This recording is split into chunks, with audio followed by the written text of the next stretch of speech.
ये वीडियो होने वाली है आने वाले एपिसोड की नोवेल के ऊपर। तो जैसा कि आपने लास्ट ऑफिशियल एपिसोड के अंदर देखा था, जियान स्मॉल पिल टावर के लिए जो एल्डर पोजीशन के लिए कंपटीशन कर रहा होता है, उसे जीतने के लिए उसने टीयर 9 की पिन को रिफाइन कर दिया था। इस वजह से वो जीत जाता है, इस वजह से उसे स्मॉल पिल टावर का एल्डर बना दिया जाता है। और फिर यहीं से स्टार्टिंग होती है नोवेल बेस्ड एक्सप्लेनेशन की, जहाँ पे जियान का जो अलायंस का मैटर होता है उसके लिए पिल टावर की सभी एल्डर वोटिंग करते हैं, जहाँ पे जो बहुमत होती है वो जियान के पक्ष में आती है। इस वजह से पिल टावर भी एग्री हो जाता है जियान की अलायंस को ज्वाइन करने के लिए। और ये जान की जो मास्टर और जियान होते हैं काफी ज्यादा खुश हो जाते हैं, क्योंकि उनकी अलायंस का सबसे इंपॉर्टेंट मेंबर था पिल टावर। इसी वजह से अगर वो पिल टावर को बनाने में कामयाब नहीं होते तो फिर उनकी जो अलायंस की पावर है वो ऑलमोस्ट आधी रह जाती। इसी वजह से जो जियान होता है वो एक्साइटेड होती है, फर्स्ट एल्डर से बोलता है कि फर्स्ट एल्डर जैसा कि आप एग्री हो ही चुके हो, इस वजह से आपको आना पड़ेगा फॉलिंग स्टार पवेलियन 3 दिन बाद, जहाँ पे जो सभी अलायंस के मेंबर होंगे मिलकर डिस्कस करेंगे आगे के फ्यूचर के बारे में कि हम लोग किस तरीके से अपनी अलायंस को रन करेंगे। जैसे उनके जो फर्स्ट एल्डर थे वो हमें नोट कर देते और बोलते कि अलायंस के अंदर और कौन से मेंबर है। तो जियान पता था कि अभी के लिए बर्निंग फ्लेम वैली ने हमारी अलायंस को ज्वाइन कर लिया है। जिस उनके फर्स्ट एल्डर हैरान हो जाते और बोलते हैं वो तो बड़े खड़ूस टाइप के आदमी थे, यहाँ तक कि जो उनका एंसेस्टर है जो कि एक डाउशेंग, वो तो अपनी बर्निंग फ्लेम वैली के मेट्रो में भी नहीं पड़ता है, आखिर तुमने उसे कैसे बना लिया। जैसे उनकी जन बोलता है कि मियां पहले आप फॉलिंग स्टार पवेलियन आओ, फिर इसके बारे में आराम से डिटेल में बताऊंगा आपको। जैसे उनके जो फर्स्ट एल्डर थे वो मान जाते और बोलते कि मैं पर्सनली खुद आऊंगा। जैसे उनके जो मास्टर और जियान होते उन्हें ग्रीट करते और वापस आ जाते अपने फॉलिंग स्टार पवेलियन, जो कि ज्यादा ग्रैंड तो नहीं होती क्योंकि वो अभी के लिए सभी को नहीं बताना चाहते थे, क्योंकि इसके बारे में अगर कहीं होलोफ सोल को पता चले तो कहीं बीच में गुद्दी ना दबोच ले। इसलिए जो सभी तैयारी होती है वो चोरी चुपकी चल रही होती है पूरे फॉलिंग स्टार पवेलियन के अंदर, और ऐसी पूरे 3 दिन बीत जाते हैं। इसी वजह से हमें फॉलिंग स्टार पवेलियन पार्ट का सीन दिखाया जाता है, जहाँ पे फॉलिंग स्टार पवेलियन की सभी गेस्टों को रिसीव किया जाता है, जहाँ पर अभी के लिए काफी सारे लोग खड़े होते हैं। और मैं सबसे आगे होते हैं मास्टर यालो, और उनके साइड में खड़ा हुआ होता है जियान, और जियान के साइड में खड़ी होती है one and only queen Medusa, जो कि अभी के लिए अलायंस के मेंबरों का स्वागत करने के लिए खड़े होते हैं। और वहीं पे जो फॉलिंग स्टार पवेलियन की जो कंडीशन होती है वो एकदम अल्ट्रा प्रो सिक्योरिटी के साथ होती है। आसपास की जगह वो पूरी तरीके से सीज कर दिया गया था, और वहीं पे जो पूरा फॉलिंग स्टार पवेलियन था उसके ऊपर काफी सारी सील्डों को लगा दिया गया था। इस वजह से पक्षी पर नहीं मार सकता, और अगर चींटी भी मूवमेंट करती है तो वहाँ के अलर्ट वॉरियर को पता चल जाएगा। और वहीं पे जो मास्टर होते हैं वो अपने हाथ को उठाते और अपने स्टार एलम के जो गेट होते हैं उन्हें ओपन कर देते हैं, जिससे अभी के लिए जो गेस्ट आ रहे हैं वो अंदर एंटर कर पाए। मगर वहाँ पे इतने सारे लोग खड़े थे, मगर सभी की बोलती बनती एकदम सन्नाटा फैला हुआ होता है। लेकिन तभी अचानक से मास्टर और जियान को सेंस हो जाता है और वो समझ जाते हैं कि यहाँ पे गेस्ट आना स्टार्ट हो चुके हैं। तभी अचानक से उनके सामने एकदम फ्लैश चमकता और वहाँ पर अपियर हो जाते हैं कुछ ह्यूमन फिगर, जो कि काफी ज्यादा सुंदर होती है, क्योंकि ये लोग होते सभी के सभी फ्लावर सेक्ट से। जहाँ पे जो जियान होता है उसकी सबसे पहले नजर पड़ती है यूनियन के ऊपर, और पे जो मास्टर की नजर होती है सबसे पहले जाती है फेरी क्वीन के ऊपर। तभी जो जियान होता है यूनियन के सामने खड़ी दोनों एल्डर को देखता है एकदम से हैरान हो जाता है, जहाँ पर जो फेरी क्वीन का लेवल होता है वो तुरंत ही डिटेक्ट कर लेता और बोलता है एक हाई लेवल की बाउंसिंग। और फिर उनके साइड में खड़ी एल्डर को देखता है और बोलता है एक मिड लेवल की बाउंसिंग। नाइस। मगर कोई भी ज्यादा एक्साइटमेंट नहीं दिखा था और एकदम चिल मोड में खड़ा रहता है। मगर तभी जो मास्टर होते हैं अपने तुरंत ही कदमों को आगे बढ़ाते हैं और फेरी क्वीन के पास पहुंच जाते हैं और बोलते हैं ए जी अभी के लिए तुम कैसी हो जी। जैसे उनकी जो फेरी क्वीन होती है वो हमें नोट कर देती और बोलती मैं तो टकाटक हूँ जी, आप बताइए। तो मास्टर भी कहते हैं मैं भी टकाटक हूँ। और फिर वो दोनों एक दूसरे को देखने लगते, कुछ देर तक वो देखते ही रहते हैं। तभी फेरी क्वीन के चेहरे के ऊपर स्माइल आ जाती और बोलते अभी के लिए बस कुछ साल ही बीते हैं, मगर यार तुम तो बढ़ा गए हो बिल्कुल ही। जैसे उनके जो मास्टर थे उनके चेहरे के ऊपर स्माइल आ जाती है। वहीं पे जो जियान होता है फेरी क्वीन को देख रहा होता है, और अभी के लिए जो फेरी क्वीन जिस नजर से मास्टर को देख रही होती है जियान समझ जाता है और तुरंत ही अपने मन में बोलता है कि अभी के लिए फेरी क्वीन जिस नजर से मास्टर को देख रही है वो बिल्कुल भी नॉर्मल नहीं है, दाल में कुछ काला या फिर ये दाल ही पूरी काली है। क्योंकि जब मैं पिल टावर गया था तब जवानी जो मास्टर को देख रही होती है उन नजरों में भी इस तरीके की आस्की थी। इस वजह से मास्टर बिल्कुल भी सही आदमी नहीं है, अपने जवानी में एक नंबर का ठरकी रहा है, बात कंफर्म है। क्योंकि जहाँ जा रही है वहीं पे मास्टर की सेटिंग मिल रही है, तो अभी के लिए बुढ़ा गए, इस वजह से उनका जो ठरकपन है वो कम हो गया है। वरना तो मुझे लग रहा है कि अभी भी लपेट देते 3-4 को। और ये सही बात है, सोच सोच के जो जियान होता है वो अपने मन में हंस रहा होता है। मगर तभी अचानक से जो माहौल होता है वो गरम गरम होने लगता है। मास्टर की वजह से नहीं हो रहा है, क्योंकि आसमान में फिर से कोई अपेयर होने लगा था और फिर स्पेस फटता और उसके अंदर से लापे जैसी एनर्जी बाहर निकलती और सीधा लैंड करती है मास्टर के ग्रुप के सामने। और जैसी वहाँ की एनर्जी कम होती सबसे पहले नजर पड़ती एक बुड्ढे के ऊपर, जिसकी बॉडी के अंदर से निकल रहा होता है ब्रूटल ऑरा। वहीं पे जियान उसे देख के समझ जाता है ये तो बर्निंग फ्लेम वैली का सन की बुड्ढा है। वहीं पे जो बुड्ढा होता है वो पूरे फॉलिंग स्टार पवेलियन को देखता और बोलता है नाइस, फॉलिंग स्टार पवेलियन तो अच्छा है जी। और वहीं पे जब मास्टर भी उस बुड्ढे को देखते और बोलते एंसेस्टर हुआ जिनका स्वागत है हमारी फॉलिंग स्टार पवेलियन के अंदर, और मुझे इस बात की बिल्कुल भी उम्मीद नहीं थी कि बुड्ढे तुम अभी भी जिंदा होगे। वहीं पे जो जियान था जिसने बर्निंग फ्लेम वैली जाकर अभी के लिए इस बुड्ढे की पावर को स्कैन नहीं किया था, अब जैसा कि अब ये बुड्ढा आ चुका है उसके एरिया में, इस वजह से जियान उसकी पूरी बॉडी को सिटी स्कैन कर देता और बोलता है ये बुड्ढा अभी के लिए मेरे से भी थोड़ा सा ज्यादा स्ट्रॉन्ग है, क्योंकि ये पहुंचेगा डाउशेंग के 1 स्टार के मिड लेवल पर। मगर मुझे अभी के लिए बर्निंग फ्लेम वैली की समझ में नहीं आता है, इनके पास इतना पावरफुल एंसेस्टर है तो फिर ये वैली के टाइटल को क्यों लिए, क्योंकि अगर ये अपनी स्ट्रेंथ को शोकेस कर सकते तो बहुत ही आसानी से सेफ के टाइटल को ले सकती है, क्योंकि इनकी जो स्ट्रेंथ वो फ्लावर सेक और स्काई प्रोफाउंड सेक से भी ज्यादा है। मगर फिर भी इन्हें अपनी स्ट्रेंथ को हाइड किया और एक नॉर्मल जिंदगी को जीते रहे। और फिर जो हुआ ही होता वही मास्टर को दिखता और बोलता याओला तुम अभी भी जिंदा दो, मुझे तो लगा कि तुम टैम बोल गए होगी। और ये बोल के वो दोनों जोर जोर से हंसने लगते हैं और इस चीज से जियान को आइडिया हो जाता है कि इनकी दोस्ती पहले से ही है। तभी जो मास्टर होते हैं वो बोलते हैं, अरे हुआयुन तुम तो डाओशियन के अंदर ब्रेकथ्रू कर गए। ये सुन के हुआयुन हमें नोट कर देता और बोलता कि यार ये इतना आसान नहीं रहा है। जब मैं डाओशियन के अंदर ब्रेकथ्रू कर रहा था तब मेरा सामना ऑलमोस्ट मौत से होने वाला था, मगर मैंने दिया एकदम न्यूटन और सीधा छठवा गेट डाल के वहां से भगाया। लेकिन असली खेला तो यार तुमने खेला है, क्योंकि तुम्हारे पीछे खड़ा हुआ जो डाओशियन लड़का है ना, उसके पास है रियल स्टैंड डाओशियन की। मेरे तो अभी के लिए घोड़े लगे पड़े हैं। ये सुन के जो जियान होता तुरंत ही आगे आता और ग्रीट करते हुए बोलता है, मैं जियान अभी के लिए स्वागत करता हूँ एंसेस्टर हुआयुन और बैली चीफ तांगसिंग का फॉलिंग स्टार पवेलियन के अंदर। ये सुन के हुआयुन बोलता है कि अरे तुम अभी के लिए सही बातों को साइड में रखो, तुम मेरी पोती को देखो, एकदम लाल पटाखा है ना, और वो तुम्हें काफी पसंद भी करती। इस वजह से तुम अभी के लिए हाँ बोलो, अभी चट मंगनी पटव्या कराती है, अलायंस वलायंस तो बनती रहेगी। और जब ये सभी लाल पटाखा सुनते वो बेचारी शर्म से पानी पानी हो जाती है, मगर वो अभी के लिए पब्लिकली अपने ग्रैंडफादर से कुछ बोल भी नहीं सकती। इस वजह से वो जियान से अपनी नजरों को चुराने लगती है। वहीं पे जो जियान तो वो भी सडनली इन शब्दों को सुन के एकदम से हैरान हो जाता है और बोलता है कि बुड्ढे अभी के लिए क्या बोल रहा है। स्टूडियो वाले अभी के लिए जो मेरी पुरानी गर्लफ्रेंड हो उनके साथ तो मेरी इलू इलू करा नहीं रहे हैं, तुम तो फालतू की बातें करने जा रहे हो यहाँ पर। ऐसा जियान कुछ नहीं बोलता क्योंकि उसके पास इसके लिए कोई भी शब्द नहीं होते हैं। इस वजह से वो ऑकवर्ड तरीके से अपने सर को हिलाता रहता है। मगर तभी अचानक से जियान को फिर से फॉलिंग स्टार के अंदर कुछ सेंस होता है और तुरंत दिखता है आसमान की तरफ, जहाँ पे फिर से एक पोर्टल खुलता है और उसके अंदर से काफी सारे जो फिगर होते हैं आगे से लैंड करती है उन लोगों के सामने। और ये टोली होती है पिल टावर की, जहाँ पे सबसे आगे होते हैं फर्स्ट एल्डर और उनके पीछे होते हैं तीनों जाइंट एल्डर। और मास्टर और जियान उनसे कुछ बोल पाते उससे पहले जो हुआजिन होता है वो आगे जाता और बोलता है, अरे तेरी ओल्ड डीमन लिन तू यहाँ क्या कर रहा है। जिसन के फर्स्ट एल्डर के चेहरे के ऊपर स्माइल आ जाती है और बोलते, बुड्ढे क्या तेरे यहाँ पे आना अलाउड था क्या। मगर तभी जो मास्टर होते तुरंत ही बीच में जाते और उन दोनों से बोलते हैं, दोस्तों अभी के लिए जैसा कि सभी लोग आ चुके हैं तो मेरे falling star grand meeting hall के अंदर चल के आगे की बातों के बारे में डिस्कस करते हैं। और इतना बोल के मास्टर सबसे आगे चले जाते हैं और उनके पीछे पीछे बाकी के लोग भी चले जाते हैं। और फिर सीन कट होता है, फिर हमें दिखाया जाता है एक बड़ा सा मीटिंग हॉल, जहाँ पर अभी के लिए सभी लोग अपनी अपनी कुर्सी में बैठे हुए हाई कर रहे होते हैं और कुछ पल तक ऐसे ही चलता रहता है। लेकिन तभी जो मास्टर होते एकदम से सीरियस हो जाते हैं और बोलते कि अभी के लिए हम लोग जिस चीज के लिए यहाँ पर आए हैं अब उसके बारे में भी डिस्कस कर लेते हैं। और वो क्या चीज है उसके बारे में अभी के लिए मुझे डिटेल में बताने की कोई भी जरूरत नहीं है, उसके बारे में आप सभी को ऑलरेडी पता है ही, क्योंकि अभी के लिए जो हुलुफ सोले वो कुछ सालों से कुछ ज्यादा हवा में उड़ रहा है और अब उसने जो आतंक रखना एकदम सरेआम चालू कर दिया है। और वो अभी के लिए जितने लोगों को मारता है उनमें से सबसे ज्यादा नंबर होता है एल्क्विस्टो का। इस वजह सबसे ज्यादा नुकसान हो रहा है पिल टावर का। और एक बात की जाए फ्लावर सेक्ट की, तो जो इसका प्रोफाउंड सेक्ट काफी लंबे टाइम से फ्लावर सेक्ट को कब्जाना चाहता था और अभी के लिए इसका प्रोफाउंड सेक्ट का साथ दे रहा होता है हुलुफ सोल। और एक बात की जाए बर्निंग फ्लेम बेल की, तो हुआजिन काफी लंबे टाइम से हुलुफ सोल के साथ फाइट करते हुए आ रहे थे, मगर जब उनका एक बार सामना हो गया एक स्ट्रॉन्ग हुलुफ सोल के बॉडी से तो उसने काफी अच्छी धुलाई दे दी हुआजिन की, जिस पंच से वो जाके छुप गए। लेकिन जैसा कि हुलुफ सोल का कैरेक्टर वो साथ नहीं बैठे, एक दिन जरूर बदला लेगा बर्निंग फ्लेम बेली से। जिससे उनके जो सभी लोग होते वो अपने मन बोलते कि ये लोग बहुत ही ज्यादा चालाक है, इससे अभी के लिए सभी की दुश्मनियों के बारे में पता कि किस तरीके से वो हुलुफ सोल से कनेक्ट है, इस वजह से वो पंप करने में लगा है। यहाँ तक कि जो जियान आता है उसे भी नहीं पता था इन दुश्मनियों के बारे में जितना अभी के लिए मास्टर को पता है। और यहाँ पे जो मास्टर होते बोलना कंटिन्यू रखते और बोलते हैं कि कुछ टाइम पहले की बात है, हुलुफ सोल ने हमारे खिलाफ एक बहुत ही बड़ी चाल को चला, जहाँ पर उन लोगों ने कुछ लोगों को लेकर एक अलायंस को बनाया और हमारे फॉलिंग स्टार के ऊपर हमला कर दिया। और उनमें जो मेन कैरेक्टर थे वो हुलुफ सोल थे। वो तो सही टाइम पे जो मेरा चेला जियांग था वो डाओशियन के अंदर ब्रेकथ्रू कर लिया, जिस वजह से उसने सभी की गुद्दी दबोच दी। मगर अब जो हमारी दुश्मनी एकदम चरम सीमा तक पहुंच चुकी है, अब हम लोग इस कॉन्टिनेंट के अंदर एक साथ नहीं रह सकते हैं, एक को जरूर खत्म होना होगा। और मैं अभी के लिए हुलुफ सोल की बात इसलिए कर रहा हूँ क्योंकि हम सभी का जो कॉमन एनिमी है वो अभी के लिए हुलुफ सोल है। जिस उनके ऑफिस बैठे हुए जितने भी लोग होते हैं सभी के सभी हमें नॉट कर देते। अभी जो बर्निंग फ्लेम बेली का एंसेस्टर होता है वो पहली बार अच्छी बात करता है और बोलता है कि देखो अभी के लिए हम जो अलायंस बना रहे हैं उसका कोई भी लेने देना नहीं होगा हमारी पर्सनल फैमिली की मैटरों से। जिस उनके जो मास्टर थे तुरंत ही हमें नॉट कर देते, बोलते बिल्कुल, क्योंकि अभी के लिए हम जो अलायंस को बना रहे हैं उसके अंदर जो पार्टनरशिप है वो एकदम बराबरी की है। इसी वजह से किसी के पास इतनी अथॉरिटी नहीं हुई किसी की पर्सनल मैटरों में जाके इंटरफेयर कर पाए। जिस उनके वहाँ पे जितने भी लोग बैठे होते सभी की सभी रिलैक्स हो जाते, क्योंकि अगर ऐसा होता तो फिर चीजें आगे चल के अलायंस के अंदर काफी ज्यादा खराब हो सकती थी। लोग आपस में चल के आगे एक दूसरे के ऊपर टूट पड़ते, क्योंकि जो मोस्टली सेक्शन होती है अलायंस का पार्ट इसलिए नहीं बनती क्योंकि उससे वो उनकी फ्रीडम को खो देते हैं। मगर इस अलायंस के अंदर ऐसा कुछ भी नहीं, सब लोग आजाद हैं। जब मैटर बड़े होंगे तब सभी लोग साथ में खड़े होंगे। और ये बात मास्टर सभी लोगों से बोलते कि अभी के लिए हमारी अलायंस के अंदर ज्यादा रूल्स वगैरह नहीं है, मगर जो एक रूल है वो बहुत ही इंपॉर्टेंट है। अगर अलायंस के किसी मेंबर के ऊपर हमला होता है तो फिर सभी को साथ में आकर उसकी मदद करनी होगी, चाहे फिर मैटर कितने बड़े क्यों ना हो। अलायंस के हर एक मेंबर को अपनी पूरी स्ट्रेंथ दिखानी होगी, क्योंकि अगर हम लोग अकेले हुलुफ सोल से फाइट कर सकते तो फिर हमें इस अलायंस की बनाने की कोई जरूरत नहीं थी। मगर हम सभी लोग बहुत ही अच्छे से जानते हैं जो हुलुफ सोल है वो कितना ज्यादा खतरनाक है, इस वजह से हमें मिलकर ही लड़ना पड़ेगा उससे। जिससे उनके जो पिल टावर के फर्स्ट एल्डर होते हैं तुरंत ही हमें नोट कर देते हैं और बोलते कि अलायंस के जो रूल्स है एकदम टकाटक है। और फिर इसके बाद जो फेरी क्वीन होती है बोलती कि अभी के लिए अलायंस तो बन गई और रूल्स भी सेट हो गए, मगर अभी के लिए अलायंस को चलाना है फिर हमें एक लीडर की जरूरत है जो कि एक मिक्सचर और उसका जो दिमाग हो काफी का काम हो और साथ ही उसकी स्ट्रेंथ हो वो भी काफी का खतरनाक हो, जिस वजह सभी लोग उसके ऑर्डर्स को फॉलो करें। इसलिए बताओ अभी के लिए अलायंस का कौन लीडर बनने वाला है। ये सुनते जो सभी लोग होते एकदम से चुप्पी साथ जाते, कोई भी वहाँ पे नहीं बोला होता है, क्योंकि ये जो मैटर बहुत ही इंपॉर्टेंट है। अगर थोड़ी सी भी गलती हवा हो गई तो फिर आगे कुछ गलत डिसीजनों की वजह से घोड़े लग सकते हैं उनके। इसी वजह से सभी लोग इस बात को लेकर काफी ज्यादा ध्यान दे रहे होते हैं। वहीं पे जो मास्टर होते हैं सभी से बोलते हैं जैसा कि अभी के लिए इस अलायंस को मैंने बनाने का सभी लोगों को सजेशन दिया है, इस वजह से मैं तो आउट हूँ इस कंपटीशन से। इस वजह से तुम तीनों आपस में बात करो और डिसाइड करो कि तुम तीनों में से कौन लीडर बनने वाला है। और जब ये वर्ड सभी लोग समझे तो काफी ज्यादा हैरान हो जाते हैं क्योंकि मास्टर ने तो अपने कदमों को पीछे ले लिया है। और अभी के लिए सबसे ज्यादा उदास होती है मास्टर की दूर की सेटिंग वेरी क्विक होती है क्योंकि उन्होंने अभी के लिए सब बोल के अभी के लिए अपने ओजी का पत्ता काट दिया है, बल्कि वो अपने ओजी को लीडर बनाना चाहती थी। तभी जो जियाना था वो सभी लोगों से बोलते कि अभी के लिए आप सभी लोग इतना ज्यादा लोड मत लो, भले अभी के लिए जो लीडर है वो बड़ा ही तगड़ा पोजीशन हो, मगर जो बाकी के 3 एल्डर होंगे उनके पास भी काफी स्ट्रॉन्ग पावर होगी जो कि इस अलायंस के डिप्टी चीफ होंगे। और अगर वो कोई फैसला लेते हैं और मेजोरिटी उनके साथ होती तो फिर लीडर भी उसको लेकर कुछ भी नहीं कर सकता है, उसे भी इस बात को फॉलो करना होगा। जेसन के वहाँ पे जितने भी लोग होते हैं वो हमें नोट कर देते हैं और फेरी क्वीन सभी लोगों से बोलती कि अभी के लिए एक बात का और ध्यान रखना, कोई ऐसे यंग जनरेशन का वॉरियर को अभी के लिए लीडर नहीं बना सकते हैं क्योंकि जो यंग जनरेशन का वॉरियर होता है उसके खून काफी ज्यादा गर्म होता है, इस वजह से कोई मुंह उठा के हमला वमला ना कर दे। और साथ ही हमें ये भी देखना होगा उसकी जो रेपुटेशन हो सेंटर पॉइंट के अंदर काफी ज्यादा अच्छी हो, जिस वजह से सभी लोग उसके ऑर्डर्स को फॉलो करे। और साथ ही कोई गुस्सल टाइप का आदमी भी नहीं चलेगा जैसा कि अभी के लिए हुआ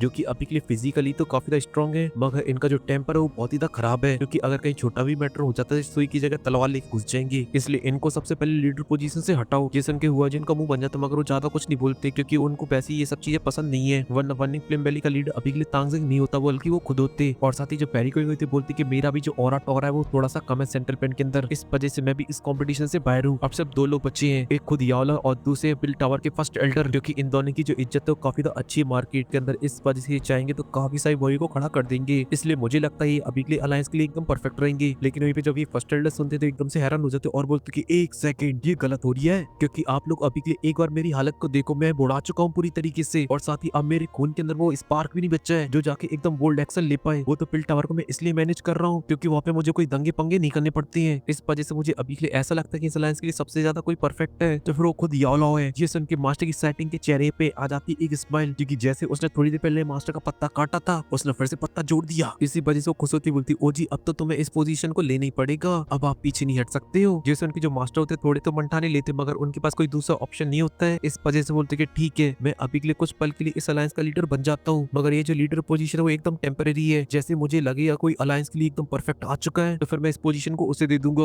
और वे जब जियान देखता कि मास्टर उसके लीडर बन चुके इस वजह से काफी ज्यादा खुश हो जाता है और बोलता है कि जैसा कि अभी के लिए लीडर पोजीशन सिलेक्ट हो चुकी है इस वजह से अब टाइम आ चुका है हमारी अलायंस का नाम रखने का, जो कि किसी भी अलायंस के लिए बहुत ही इंपॉर्टेंट होता है। वैसे ही सभी लोग उसे ट्रीट करते हैं। ये सुनती एक आवाज आती है मैं रखूंगा इसका नाम, और ये बोलने वाले कोई और नहीं वो होते हुआइन और बोलते कि अभी के लिए जो हमारी अलायंस है उसे कोई अव्वा चुआ नाम नहीं दिया जा सकता है। जब कोई हमारी अलायंस का नाम सुने तो उसके डर के हमारे पैंट गीली हो जाए, ऐसा नाम होना चाहिए एकदम भौकाली, इस वजह से इसका नाम होना चाहिए अल्टीमेट राइजिंग होल। ये सुन के वहाँ पे सभी लोग एकदम से शांत हो जाते हैं और फेरी क्विक बोलती है मतलब कुछ भी होल के अंदर होल तो क्या हम भी अभी के लिए अपना होल कर ले, अभी के लिए कुछ ही बोल रहे हैं हमें उनसे ऊपर जाना है, बुढ़ापे में सट्टे आ गया है बुड्ढा। मेरी तो मानो अभी के लिए होल के पास होल है तो हम लोग मेंशन बना देते हैं जो कि होल के अंदर फंस जाएगा क्योंकि उसकी ऊंचाई होगी हेवन तक, इस वजह से इसका नाम रखते हैं हेवन मेंशन। ये सुन के जन बोलता है कि मास्टर की दूर की सेटिंग इसमें मजा नहीं आ रहा है, जैसे कि हेवन मतलब आसमान, आसमान को अंग्रेजी में बोलते हैं स्काई, इस वजह से इसका नाम रख देते हैं स्काई मेंशन। ये नाम सुन के हुआइन भी खुश हो जाते हैं और बोलते हैं कि नाइस बढ़िया नाम है, स्काई मतलब आसमान की वादियां, हमारा अलायंस आसमान की वादियां छुएगा, बढ़िया है बढ़िया है। इस नाम के लिए वहाँ पे जितने भी लोग थे एग्री कर चुके थे, इस वजह से वहाँ पे सभी लोग बोलते हैं ठीक है तो जैसा कि अभी के लिए सभी लोग मान चुके हैं इस वजह से हमारी अलायंस का नाम होगा स्काई मेंशन। और फिर जैन के सामने देसी दारू रखी होती है उसे उठा लेता और बोलता है जैसा कि अब हमारी अलायंस पूरी तरीके से फॉर्म हो चुकी है तो इसके लिए हो जाए एक एक, और जियान बताता है एक एक क्या करना है। उससे पहले जियान की आईब्रोज एकदम से शार्प हो जाती हैं और उसके चेहरे की हंसी एकदम से गायब। और ऐसा क्या हो गया अगर वो जानना है तो नेक्स्ट पार्ट को देखिए दोस्तों, क्योंकि फिलहाल के लिए इस वीडियो में सिर्फ इतना ही। अगर आपको वीडियो पसंद आई है तो दबा के लाइक करो